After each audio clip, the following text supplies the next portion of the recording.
అక్రమ సంబంధానికి అడ్డు వస్తున్నాడన్న నెపంతో భర్తను భార్య ప్రియుడు కలిసి హత్య చేసిన సంఘటన నల్గొండలో చోటు చేసుకుంది. ఈ ఘటనకు పాల్పడ్డ భార్య ప్రియుడిని పోలీసులు అరెస్టు చేశారు.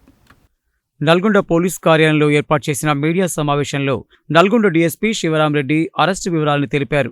డీఎస్పీ తెలిపిన వివరాల ప్రకారం ఈ నెల 28న రాత్రి 11 గంటల సమయంలో హైటెక్ కాలనీలో అక్రమ సంబంధానికి అడ్డు వస్తున్నాడని కోపంతో పథకం ప్రకారం జరిగిన ఊర్సు వెంకన్న హత్య కేసులో నిందితులైన ఊర్సు వెంకన్న భార్య మైసమ్మ, ఆమె ప్రియుడు కండె భిక్షం పారిపోతున్నారని నమ్మదగిన సమాచారం మేరకు ఈ నెల 31న నల్గొండ పట్టణంలోని దేవరకొండ రోడ్లో గల హరిత హోటల్ దగ్గర నల్గొండ 1 టౌన్ ఇన్స్పెక్టర్ రాజశేఖర్ రెడ్డి సిబ్బంది కలిసి వారిని పట్టుబడి చేసి విచారించగా నిందితులు చేసిన నేరాన్ని ఒప్పుకున్నారని తెలిపారు. ఈ కేసులో చాకచక్యంగా వ్యవహరించి త్వరితగతిన నిందితులను అరెస్టు చేసిన Nalgonda 1 town inspector Rajasekhar Reddy, SI Sandeep, ASI Venkatanarayana, సిబ్బంది శ్రీకాంత్, షకీల్ తదితరులను డీఎస్పీ అభినందించారు.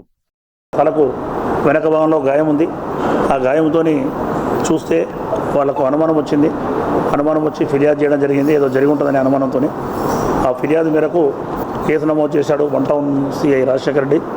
కేసు నమోదు చేసి దర్యాప్తు చేస్తే దాంట్లో ఈ డిసీజ్డ్ ఎవరైతే ఉన్నారో ఊర్సు వెంకన్న వాళ్ళ నేటివ్ వచ్చేసి రాయపాడు గ్రామము, మోతే మండలము, సూర్యాపేట జిల్లా.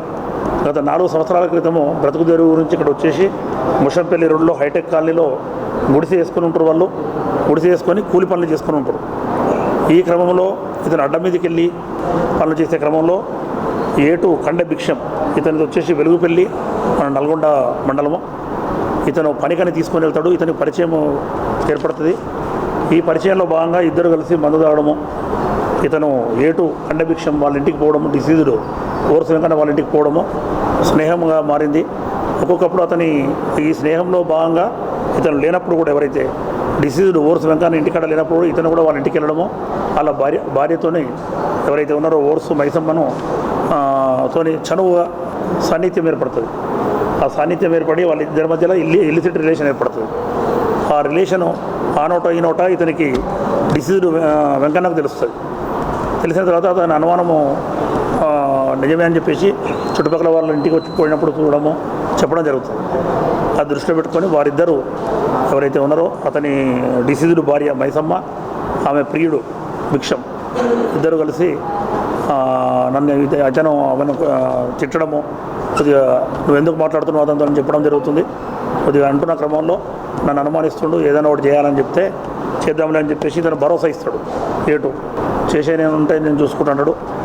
అదే క్రమంలో 28వ తారీఖు నాడు రోజున రాత్రి 11 గంటలకు అతను మందు తాగి ఇంటికి వస్తాడు.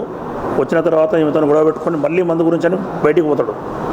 లిక్కర్ తేవడానికని పోతాడు. పొయ్యి వచ్చేసరికి ఇతను ఏటు కండె భిక్షం ఆమెతో చనువుగా ఉన్న విషయం తెలుస్తుంది, వచ్చిపోయింది అన్న విషయం తెలిసి ఈమెతో గొడవపడుతుంది. ఆ క్రమంలో అతను అప్పటికే తాగి ఉన్నాడు కాబట్టి ఈ భార్య అతన్ని గట్టిగా బలంగా నెట్టేస్తే అతను వెనక రాయి పైన పడతాడు. సైజు రాయి అని అంటారు, గణేట్ రాయి, దానిపైన పడతాడు. ఇంట్లోనే గుడిసెలో ఉన్నటువంటి రాయి పైన పడతాడు. పడి హెడ్ ఇంజురీ అవుతుంది. హెడ్ ఇంజురీ అయిన తర్వాత ఈమె అతని పైన కూర్చొని మన గొంతు నొక్కడము, మూతి ముక్కు మూసి థ్రోట్లింగ్ చేయడం జరుగుతుంది. అతను దాదాపు ఒక అర్ధగంట సేపు అతను చనిపోయేంత వరకు గొంతు నొక్కి హత్య చేయడం జరుగుతుంది. దీనికి మన కండె భిక్షం ఎవరైతే ఆమె ప్రియుడు ఉండో అతను భరోసా ఇస్తాడు. చెయ్యి, నువ్వు ఏం కాదు, నేను చూసుకుంటా, నేను ఏలుకుంటా అని చెప్పడం భరోసా కల్పించడం జరుగుతుంది. అతను ఇచ్చిన కాన్ఫిడెంట్తోనే ఈ మర్డర్ చేయడం జరుగుతుంది. ఇతన్ని ఈరోజు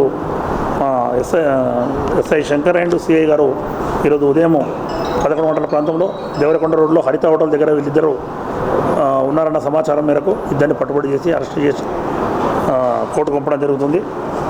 ఈరోజు రిమాండ్ తరలిస్తున్నాము. ఈ కేసు రాజశేఖర రెడ్డి సిఐ గారి ఆధ్వర్యంలో SI Sandeep, Shankar and Venkatanarayana, ASI Srikanth and Shakeel constable అందరూ కూడా పట్టుబడి చేయడంలో సహకరించారు.